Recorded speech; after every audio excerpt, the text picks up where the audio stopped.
ማርቲን ሉተር ኪንግ ጁኒየር ሲባል ወደ አእምሯችን የሚመጣው ታላቅና ህልመኛ ታላቁ እኔ ህልመኛ I have a dream ንግግሩ ዋሽንግተን የተደረገው የሰላማዊ ሰልፍ ግርማ ሞገስ እና ለፍትህ የከፈለው መስዋዕትነት ነው። ዓለም የሚያውቀው እንደ ታላቅ መሪ፣ ንቁ ተናጋሪና የኖቤል ተሸላሚ ነው።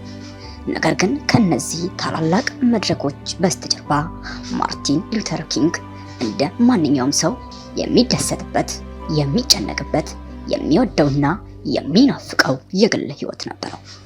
ዛሬ በዚህ ቪዲዮ ትኩረታችንን ከታላላቅ አደባባዮች ወደ ቤቱ እንመለሳለን። ስለ ማርቲን ሉተር ኪንግ የግል ህይወት፣ ስለ ቤተሰቡ፣ ስለ ፍቅሩና ስለ ሰውነቱ ጥልቅ ታሪክ እንመለከታለን። We will not be satisfied until justice rolls down like waters.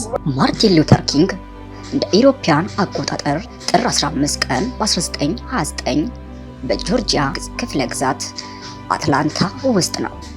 የሚገርመው ግን ሲወለድ የተሰጠው ስም ማርቲን አልነበረም። ስሙ ማይክል ሉተር ኪንግ ነበር። አባቱ መጋቢ ማይክል ኪንግ ሲኒየር በ1934 ወደ ጀርመን ለጉዞ በሄደበት ወቅት ፕሮቴስታንት ተሐድሶ አራማጁ በማርቲን ሉተር ታሪክ ተነኩ። ወደ አሜሪካ ሲመለሱ የራሳቸውንም ሆነ የ5 ዓመቱን ልጃቸውን ስም ወደ ማርቲን ሉተር ቀየሩት። ማርቲን ልጅነቱ በጣም ብሩህ አእምሮ ነበረው። በ9 ዓመቱና በ12ኛ ክፍል ትምህርቱን ዘሎ በማለፍ ገና በ15 ዓመቱ መርሃዊስ ኮሌጅ ተቀላቀለ። ነገር ግን በልጅነቱ ያጋጠመውን የዘረኝነት መድሎች በውስጡ ጥልቅ ጠባሳ ጥለው አልፈዋል። በተለይም የቅርብ ጓደኛው የነበረው ነጭ ልጅ ወላጆቹ ከእንግዲህ ከጥቁር ጋር አትጫወት ብለው ሲከለክሉት ማርቲን ለመጀመሪያ ጊዜ የዓለሙን ጭካኔ ተረዳ።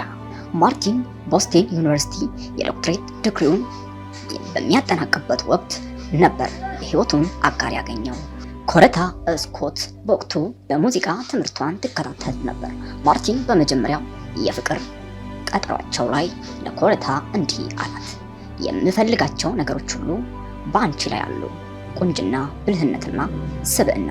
መጀመሪያ ላይ የኮረታ አባት ልጃቸው ወደ ደቡብ አሜሪካ ተመልሳ በዘረኝነት ተጽዕኖ ውስጥ እንድትኖር ስላልፈለጉ ትዳሩን ተቃውሞ ነበር። ነገር ግን ማርቲንና ኮረታ ሰኔ 18 በ1953 በኮረታ ወላጆች ቤት ጓሮ ጋብቻቸውን ፈጸሙ።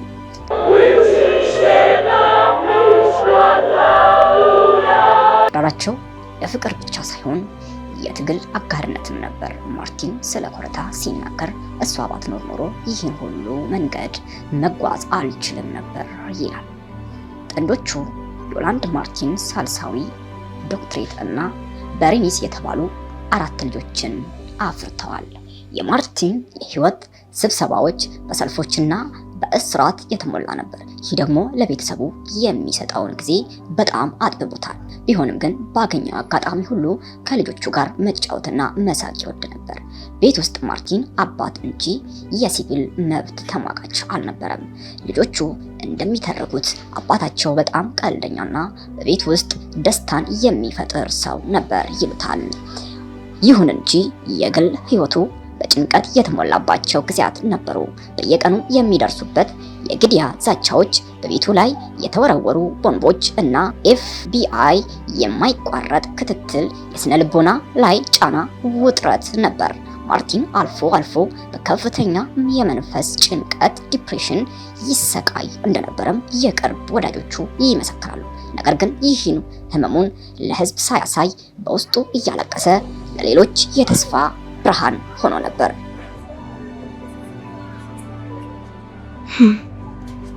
ከትግሉ ውጪ ማርቲን ሉተር ኪንግ ምን አይነት ሰው ነበር? ኦፔራና መንፈሳዊ መዝሙሮችን በጣም ይወድ ነበር። በተለይ ማሊያ ጃክሰን የምትዘምራቸውን መዝሙሮች ማዳመጥ ብርታቱ ነበር። የደቡብ አሜሪካ ባህላዊ ምግቦችን በተለይም የተጠበሱ ዶሮና ፒካን ፓይ የተባለውን ጣፋጭ በጣም ያዘውትር ነበር። ማርቲን መጽሐፍ አፍቃሪ ነበር። ታላላቅ ፈላስፋዎችን መጽሐፍ ማንበብ፣ ማጥናት የዘውትር ተግባሩ ነበር።